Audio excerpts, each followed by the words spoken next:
If you asked 20 good men today what they thought the highest of the virtues, 19 of them would reply, unselfishness. But if you asked almost any of the great Christians of old, he would have replied, love. You see what has happened? A negative term has been substituted for a positive, and this is of more than philological importance. The negative ideal of unselfishness carries with it the suggestion not primarily of securing good things for others, but of going without them ourselves, as if our abstinence, and not their happiness, was the important point. I do not think this is the Christian virtue of love. The New Testament has lots to say about self-denial, but not about self-denial as an end in itself. We are told to deny ourselves and to take up our crosses in order that we may follow Christ. And nearly every description of what we shall ultimately find if we do so contains an appeal to desire. If there lurks in most modern means the notion that to desire our own good and earnestly to hope for the enjoyment of it is a bad thing, I submit that this notion has crept in from Kant and the Stoics and is no part of the Christian fight indeed. If we consider the unblushing promises of reward and the staggering nature of the rewards promised in the Gospels, it would seem that our Lord finds our desires not too strong, but too weak. We are half-hearted creatures, fooling about with drink and sex and ambition when infinite joy is offered us, like an ignorant child who wants to go on making mud pies in a slum because he cannot imagine what is meant by the offer of a holiday at the sea. We are far too easily pleased. But we must not be troubled by unbelievers when they say that this promise of reward makes the Christian life a mercenary affair. There are different kinds of reward. There is the reward which has no natural connection with the things you do to earn it, and is quite foreign to the desires that ought to accompany those things. Money is not the natural reward of love. That is why we call a man mercenary if he marries a woman for the sake of her money. But marriage is the proper reward for a real lover, and he is not mercenary for desiring it. A general who fights well in order to get a peerage is mercenary. A general who fights for victory is not, victory being the proper reward of battle, as marriage is the proper reward of love. The proper rewards are not simply tacked on to the activity for which they are given, but are the activity itself in consummation. There is also a third case, which is more complicated. An enjoyment of Greek poetry is certainly a proper, and not a mercenary, reward for learning Greek. But only those who have reached the stage of enjoying Greek poetry can tell from their own experience that this is so. The schoolboy beginning Greek grammar cannot look forward to his adult enjoyment of Sophocles as a lover looks forward to marriage or a general to victory. He has to begin by working for marks, or to escape punishment, or to please his parents, or, at best, in the hope of a future good, which he cannot at present imagine or desire. His position therefore bears a certain resemblance to that of the mercenary. The reward he is going to get will, in actual fact, be a natural or proper reward, but he will not know that till he has got it. Of course, he gets it gradually. Enjoyment creeps in upon the mere drudgery, and nobody could point to a day or an hour when the one ceased and the other began. But it is just in so far as he approaches the reward that he becomes able to desire it for its own sake. Indeed, the power of so desiring it is itself a preliminary reward. The Christian, in relation to heaven, is in much the same position as this schoolboy. Those who have attained everlasting life in the vision of God doubtless know very well that it is no mere bribe, but the very consummation of their earthly discipleship. But we, who have not yet attained it, cannot know this in the same way, and cannot even begin to know it at all, except by continuing to obey and finding the first reward of our obedience in our increasing power to desire the ultimate reward. Just in proportion as the desire grows, our fear, lest it should be a mercenary desire, will die away and finally be recognized as an absurdity. But probably this will not, for most of us, happen in a day.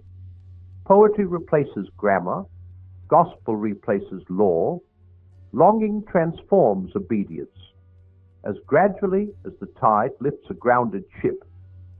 But there is one other important similarity between the schoolboy and ourselves.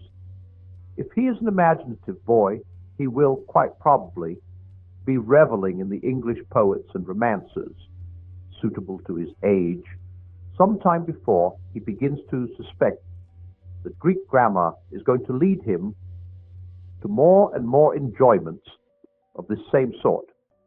He may even be neglecting his Greek to read Shelley and Swinburne in secret. In other words, the desire which Greek is really going to gratify already exists in him and is attached to objects which seem to him quite unconnected with Xenophon and the verbs in mind. Now, if we are made for heaven, the desire for our proper place will be already in us, but not yet attached to the true object, and will even appear as the rival of that object. And this, I think, is just what we find. No doubt there is one point in which my analogy of the schoolboy breaks down. The English poetry which he reads when he ought to be doing Greek exercises may be just as good as the Greek poetry to which the exercises are leading him, so that in fixing on Milton, instead of journeying on to Aeschylus, his desire is not embracing a false object. But our case is very different. If a trans-temporal, transfinite good is our real destiny, then any other good on which our desire fixes must be in some degree fallacious, must bear at best only a symbolical relation to what will truly satisfy. In speaking of this desire for our own far-off country, which we find in ourselves even now, I feel a certain shyness. I'm almost committing an indecency. I'm trying to rip open the inconsolable secret in each one of you, the secret which hurts so much that you take your revenge on it by calling it names like nostalgia and romanticism and adolescence. The secret also which pierces with such sweetness that when, in very intimate conversation, the mention of it becomes imminent, we grow awkward and affect to laugh at ourselves. The secret we cannot hide and cannot tell, though we desire to do both. We cannot tell it because it is a desire for something that has never actually appeared in our experience. We cannot hide it because our experience is constantly suggesting it, and we betray ourselves like lovers at the mention of a name. Our commonest expedient is to call it beauty and behave as if that had settled the matter. Wordsworth's expedient was to identify it with certain moments in his own past. But all this is a cheat. If Wordsworth had gone back to those moments in the past, he would not have found the thing itself, but only the reminder of it. What he remembered would turn out to be itself a remembering. The books or the music in which we thought the beauty was located will betray us if we trust to them. It was not in them. It only came through them, and what came through them was longing. These things, the beauty, the memory of our own past, are good images of what we really desire. But if they are mistaken for the thing itself, they turn into dumb idols. breaking the hearts of their worshippers. For they are not the thing itself. They are only the scent of a flower we have not found, the echo of a tune we have not heard, news from a country we have never yet visited. Do you think I am trying to weave a spell? Perhaps I am, but remember your fairy tales. Spells are used for breaking enchantments as well as for inducing them. And you and I have need of the strongest spell that can be found to wake us from the evil enchantment of worldliness, which has been laid upon us for nearly 100 years. Almost our whole education has been directed to silencing this shy, persistent inner voice. Almost all our modern philosophies have been devised to convince us that the God of man is to be found on this earth. And yet it is a remarkable thing that such philosophies of progress or creative thought, evolution, themselves bear reluctant witness to the truth that our real goal is elsewhere. When they want to convince you that earth is your home, notice how they set about it. They begin by trying to persuade you that earth can be made into heaven, thus giving a sulpy to your sense of exile in earth as it is. Next, they tell you that this fortunate event is still a good way off in the future, thus giving a sup to your knowledge that the fatherland is not here and now. Finally, lest your longing for the transtemporal should awake and spoil the whole affair, they use any rhetoric that comes to hand to keep out of your mind the recollection that even if all the happiness they promised could come to man on earth, yet still each generation would lose it by death, including the last generation of all, and the whole story would be nothing, not even a story, forever and ever. Hence all the nonsense that Mr. Shaw puts into the final speech of Lilith and Bergson's remark that the elan vital is capable of surmounting all obstacles, perhaps even death, as if we could believe that any social or biological development on this planet will delay the senility of the sun or reverse the second law of thermodynamics. Do what they will then, we remain conscious of a desire which no natural happiness will satisfy. But is there any reason to suppose that reality offers any satisfaction to it? Nor does the being hungry prove that we have bread. But I think it may be urged that this misses the point. A man's physical hunger does not prove that that man will get any bread. He may die of starvation on a raft in the Atlantic. But surely a man's hunger does prove that he comes of a race which repairs its body by eating and inhabits a world where eatable substances exist. In the same way, though I do not believe, I wish I did, that my desire for paradise proves that I shall enjoy it, I think it a pretty good indication that such a thing exists, and that some men will. A man may love a woman and not win her, but it would be very odd if the phenomenon called falling in love occurred in a sexless world. Here then, is the desire still wandering and uncertain of its object, and still largely unable to see that object in the direction where it really lies? Our sacred books give us some account of the object. It is, of course, a symbolical account. Heaven is, by definition, outside our experience. But all intelligible descriptions must be of things within our experience. The scriptural picture of heaven is therefore just as symbolical as the picture which our desire unaided invents for itself. Heaven is not really full of jewelry any more than it is really the beauty of nature or a fine piece of music. The difference is that the scriptural imagery has authority. It comes to us from writers who were closer to God than we, and it has stood the test of Christian experience down the centuries. The natural appeal of this authoritative imagery is to me, at first, very small. At first sight, it chills rather than awakes my desire. And that is just what I ought to expect. If Christianity could tell me no more of the far-off land than my own temperament led me to surmise already, then Christianity would be no higher than myself. If it has more to give me, I must expect it to be less immediately attractive than my own stuff. Sophocles at first seems dull and cold to the boy who has only reached Shelley. If our religion is something objective, then we must never avert our eyes from those elements in it which seem puzzling or repellent, for it will be precisely the puzzling or the repellent which conceals what we do not yet know and need to know. The promise of Scripture may very roughly be reduced to 5 heads. It is promised, firstly, that we shall be with Christ. Secondly, that we shall be like him.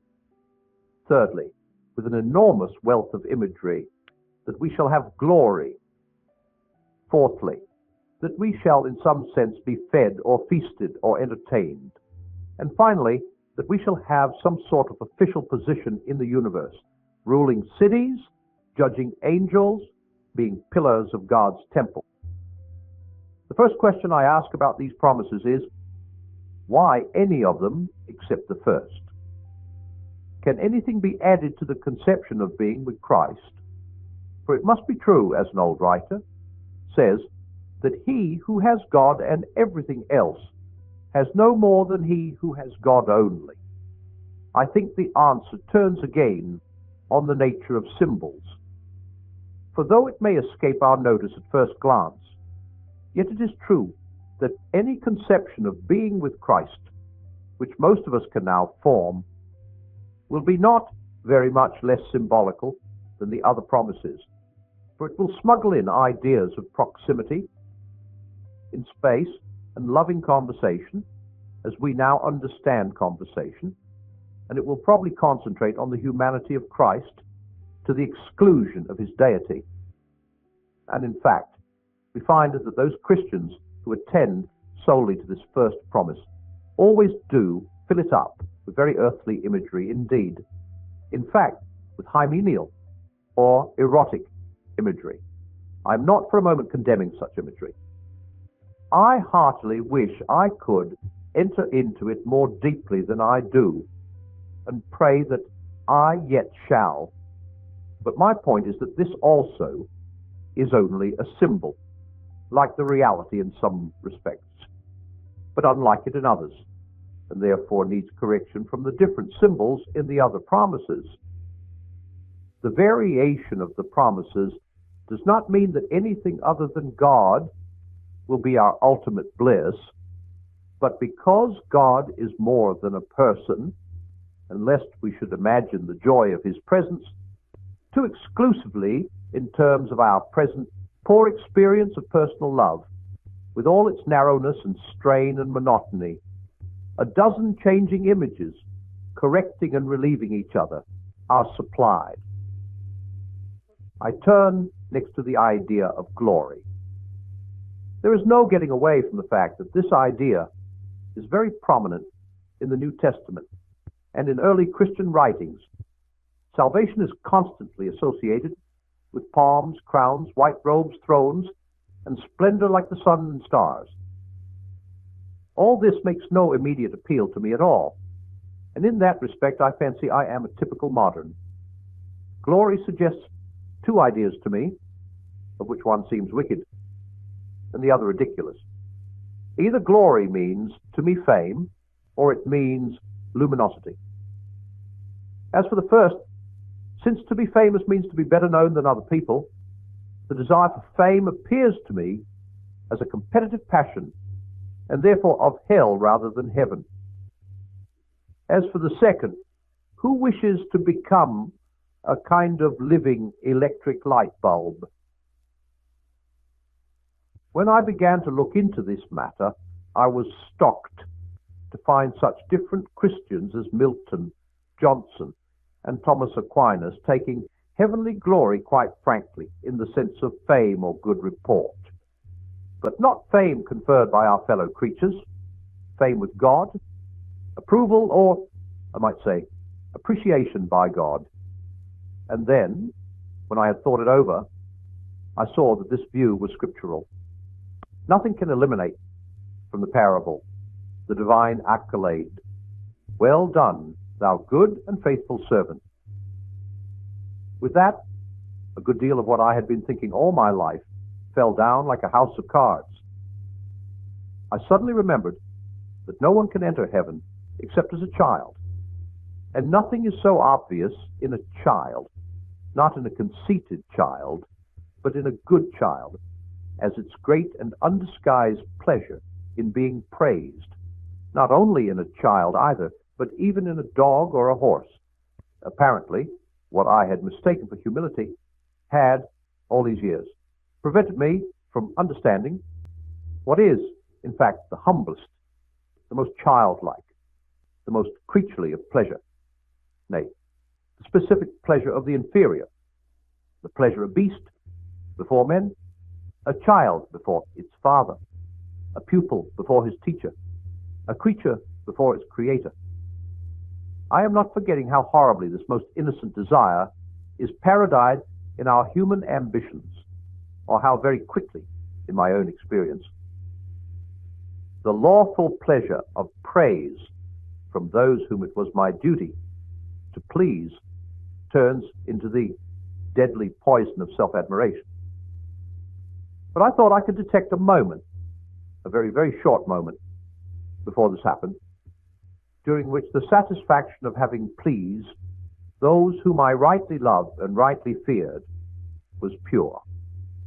And that is enough to raise our thoughts to what may happen when the redeemed soul, beyond all hope and nearly beyond belief, learns at last that she has pleased him whom she was created to please. There will be no room for vanity then. She will be free from the miserable illusion that it is her doing, with no taint of what we should now call self-approval. She will most innocently rejoice in the thing that God has made her to be, and the moment which heals her old inferiority complex forever will also drown her pride deeper than Prospero's book. Perfect humility dispenses with modesty. If God is satisfied with the work may be satisfied with itself. It is not for her to bandy compliments with her sovereign. I can imagine someone saying that he dislikes my idea of heaven as a place where we are patted on the back. But proud misunderstanding is behind that dislike. In the end, that face, which is the delight or the terror of the universe, must be turned upon each of us, either with one expression or with the other, either conferring glory inexpressible or inflicting shame that can never be cured or disguised. I read in a periodical the other day that the fundamental thing is how we think of God. By God himself, it is not. How God thinks of us is not only more important, but infinitely more important. Indeed, how we think of him is of no importance except insofar as it is related to how he thinks of us. It is written that we shall stand before him, shall appear, shall be inspected. The promise of glory is the promise, almost incredible and only possible by the work of Christ, that some of us, that any of us who really chooses, shall actually survive that examination, shall find approval, shall please God. To please God, to be a real ingredient in the divine happiness, to be loved by God, not merely pitied, but delighted in, as an artist delights in his work, or a father in a son. It seems impossible, a weight or burden of glory which our thoughts can hardly sustain, but so it is. And now, notice what is happening.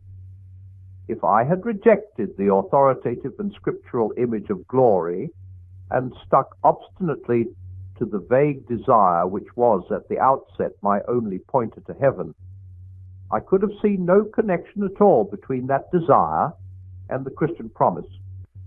But now, having followed up what seemed puzzling and repellent in the sacred books, I find, to my great surprise, looking back, that the connection is perfectly clear.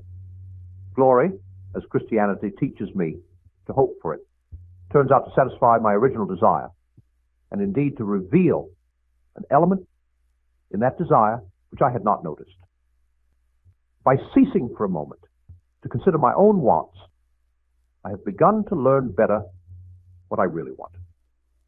When I attempted a few minutes ago to describe our spiritual longings, I was omitting one of their most curious characteristics. We usually notice it just as the moment of vision dies away, as the music ends, or as the landscape loses the celestial light. What we feel then has been well described by Keats as the journey homeward to habitual self. You know what I mean? For a few minutes we have had the illusion of belonging to that world. Now we wake to find that it is no such thing. We have been mere spectators. Beauty has smiled, but not to welcome us. Her face was turned in our direction, but not to see us. We have not been accepted, welcomed, or taken into the dance. We may go when we please. We may stay if we can. Nobody marks us. A scientist may reply that since most of the things we call beautiful are inanimate, it is not very surprising that they take no notice of us. That, of course, is true. It is not the physical objects that I am speaking of, but that indescribable something of which they become for a moment the messengers. And part of the bitterness which mixes with the sweetness of that message is due to the fact that it so seldom seems to be a message intended for us, but rather something we have overheard. By bitterness I mean pain, not resentment. We should hardly dare to ask that any notice be taken of ourselves. But we pine the sense that in this universe we are treated as strangers, the longing to be acknowledged, to meet with some response, to bridge some chasm that yawns between us and reality, is part of our inconsolable secret. And surely, from this point of view, the promise of glory, in the sense described, becomes highly relevant to our deep desire. For glory meant good report with God, acceptance by God, response, acknowledgement, and welcome into the heart of things. The door on which we have been knocking all our lives will open at last. Perhaps it seems rather crude to describe glory as the fact of being noticed by God. But this is almost the language of the New Testament. St. Paul promises to those who love God, not, as we should expect, that they will know him, but that they will be known by him. It is a strange promise. Does not God know all things at all times? But it is dreadfully re-echoed in another passage of the New Testament. There we are warned that it may happen to any one of us to appear at last before the face of God and hear only the appalling words, "I never knew you. Depart from me."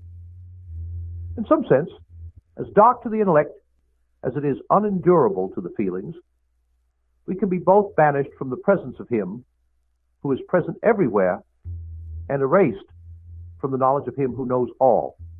We can be left utterly and absolutely outside, repelled, exiled, estranged, finally and unspeakably ignored. On the other hand, we can be called in, welcomed, received, acknowledged. We walk every day on the razor edge between these two incredible possibilities.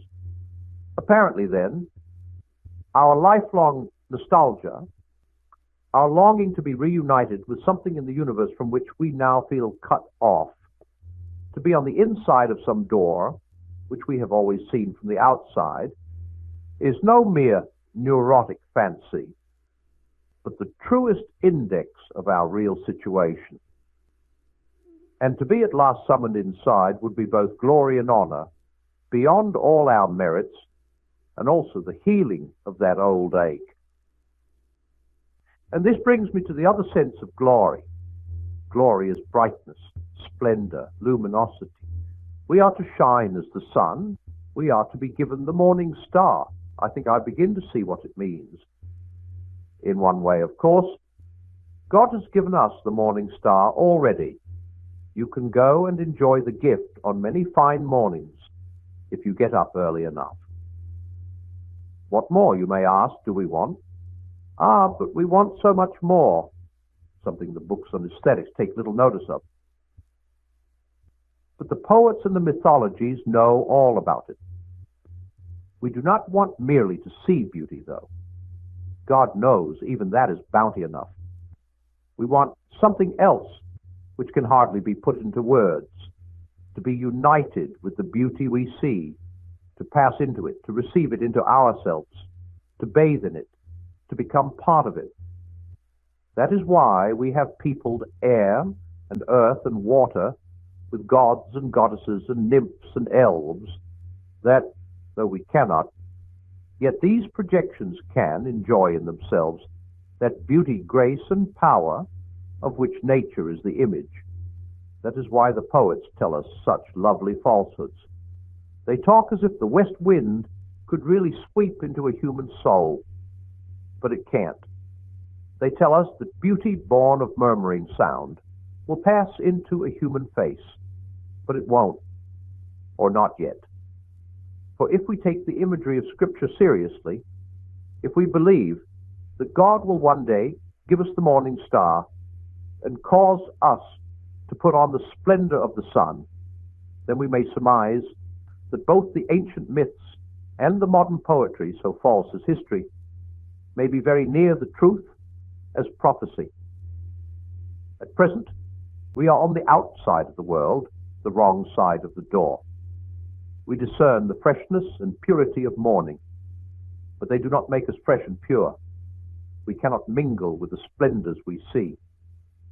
But all the leaves of the New Testament are rustling with the rumor that it will not always be so. Someday, God willing, we shall get in, when human souls have become as perfect in voluntary obedience as the inanimate creation is in its lifeless obedience. Then they will put on its glory, or rather that greater glory, of which nature is only the first sketch. For you must not think that I am putting forward any heathen fancy of being absorbed into nature. Nature is mortal. We shall outlive her.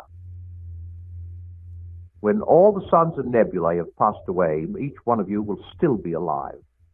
Nature is only the image, the symbol, but it is the symbol Scripture invites me to use. We are summoned to pass in through nature, beyond her, into that splendor which she fitfully reflects. And in there, in beyond nature, we shall eat of the tree of life. At present, if we are reborn in Christ, the Spirit in us lives directly on God.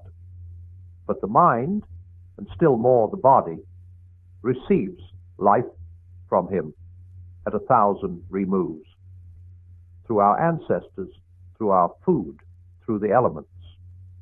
The faint, far-off results of those energies which God's creative rapture implanted in matter when He made the world are what we now call physical pleasures. And even thus filtered, they are too much for our present management. What would it be to taste at the fountainhead that stream, of which even these lower reaches prove so intoxicating?